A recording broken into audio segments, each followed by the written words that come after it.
Hello everyone. Today let's talk about passing Japanese language proficiency test or JLPT.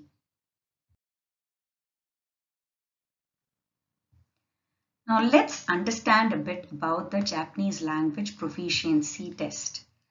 The JLPT is conducted twice a year, once in July and once in December. It's usually conducted on the first week, the first Sunday of July and the first Sunday of December. So from N5, which is the beginner's level, all the way to N1, which is the most advanced level. The test has only multiple choice questions. There is no need to write Japanese anywhere during the course of the test. So you don't need to know how to write kanjis. You need to be able to read and recognize. That's all. Similarly, there is no spoken section also. You will not have a panel of judges who will score you on your spoken Japanese. It's not going to happen. There is no spoken section. All you need to do from N5 all the way to N1 is choose the best answer. That's all. So what happens is many people who learn this, especially the beginners, right, who are taking N5, they somehow end up imagining that JLPT is very easy to clear. But is JLPT easy to clear? Unfortunately, not. Here's why. First and foremost, the organizers of JLPT do not release anything like exam portions for any level. Now, what do I mean by exam portions? So there is no standard list of grammar points or vocabulary or kanjis which they are releasing and saying that it's enough if you memorize so much for this level. So these are the kanjis you need to know for N5. Just memorize this and you will pass N5. Or this is the set of vocab that you need to know. There is no such guideline or list that's available for any level in JLPT. So there is nothing really to guide you when you're preparing for the exam, right? That is one big point that makes this exam difficult. The next is their scoring system, which follows item response theory. So all questions do not carry the same marks. We do not know which question or which section carries how many marks. We really do not know that. Your score will depend on the answering pattern of the test takers of that particular year, right? You may think at the end of an exam that you've got many answers correct, you could be expecting a good score. But when you get your actual score, you may find that it is much lower than what you expected. That is because of this item response theory. And lastly, although N5 is the beginner's level, the basic level, there is a lot of ground that gets covered in terms of grammar point. You are expected to know quite a bit of grammar. You are expected to understand quite a bit of Japanese. You are expected to know quite a bit of vocabulary. So comprehension passages can be quite tough. Similarly, listening section can also be quite tough. So what do we do to clear JLPT, which is supposed to be one of the most difficult exams to clear? First and foremost, this may sound really basic, but many people fail to understand that all the free online resources in the world cannot equal a good quality physical textbook that you have on your hand. So I would see it as an investment. None of these textbooks are really cheap. They're all expensive, I agree, but you have to see it like an investment. There are many good books available, but personally I use Minna no Nihongo, so I tend to recommend Minna no Nihongo to my students. So this Minna no Nihongo, the translation, it comes with a main textbook and then there is a translation notes also that comes along with it. It covers all the vocab grammar that you need to pass N5. So it covers vocab and grammar plus every lesson. There are 25 lessons for N5 and 25 lessons for N4. So I basically recommend Minna no Nihongo for N5 and N4 exams. So there are 25 for N5 and 25 lessons for N4. Each of these lessons have conversation drills and they have a listening section and they provide you with a passage. Plus, many of these lessons in the new edition of Minna no Nihongo come with a question, with an open question. All this is to encourage you to think, form sentences independently on your own using the grammar and vocab of that lesson. So I find Minna no Nihongo comprehensive and very organized in its approach, which I really like. But then you can use any good textbook, whatever your friend or your teacher recommends. It's up to you really. But it's important to invest in a good textbook. And as far as Minna is concerned, you need to buy a separate book for kanjis. The kanji is not included, the kanji practice lessons are not included in the main textbook and translation notes. A separate book for kanjis that Minna no Nihongo is offering, you need to buy that separately. So buying a good textbook is requirement number 1. Number 2, taking as many practice tests as possible. This is as important, I would say, as buying a good textbook.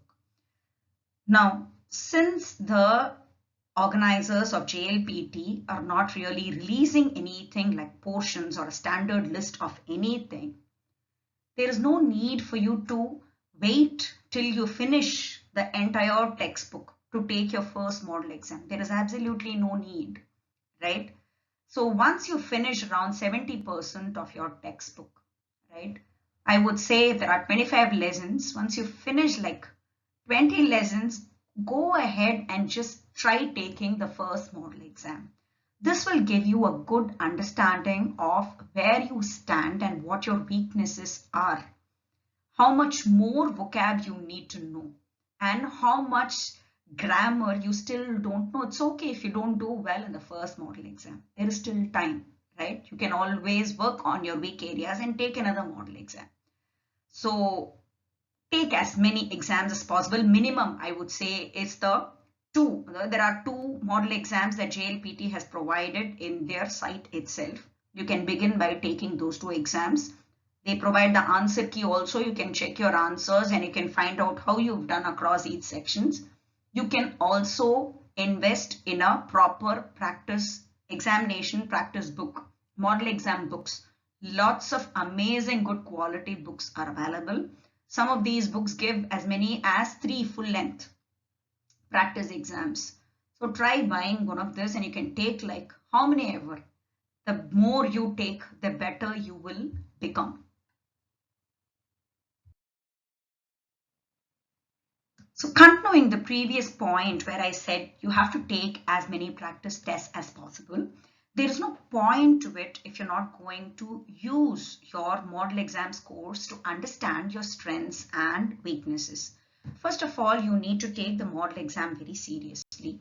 You need to finish it in one sitting. You need to treat it like an actual examination. You can't do one section in the morning and then the listening section sometime in the evening. No, you have to finish it preferably in a single sitting. And after finishing, it is very important to score your test. So from your score across each section, you have to understand which your weakest link is. For some, it could be listening. For some, it could be reading comprehension passage. If you're not able to, for example, finish the paper in the allotted time, then that means your reading speed needs to be worked on.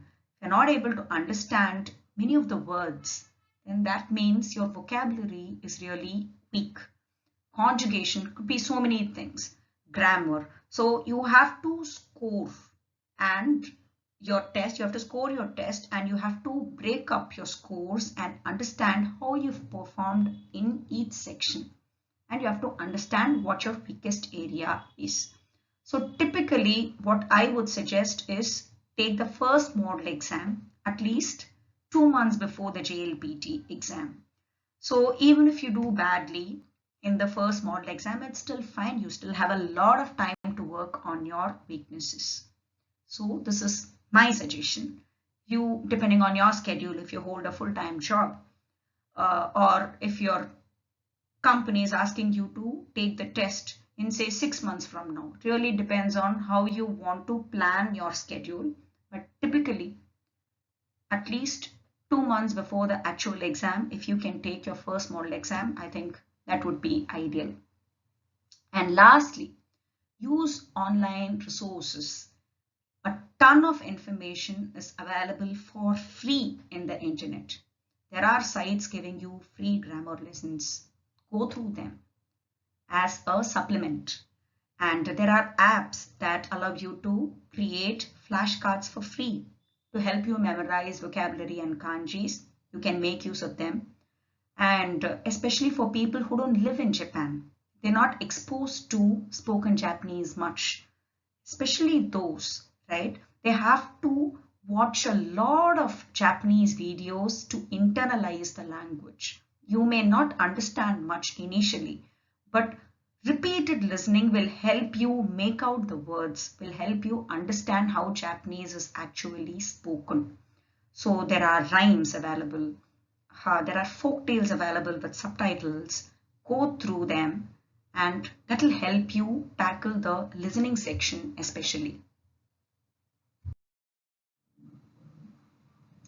Finally, take help from a teacher. Of course, there are many who choose to do this by themselves without anyone's help. You can try to find this alone. And there are people who use multiple textbooks, not just one. They use Genki, they use Minna no Nihongo, and then there's one more book called Shin Nihongo. You can use many textbooks to minimize the risk since there's no portions. What people typically sometimes do is use multiple textbooks and learn as much as possible. There are so many things you can do. But in order to get a good hold of basic grammar, like particles, understanding the usage of wa or the difference between wa and ga, when to use which one, especially N4 onwards, when the grammar gets really sophisticated, it's not basic anymore, right? It's better to get help from a teacher.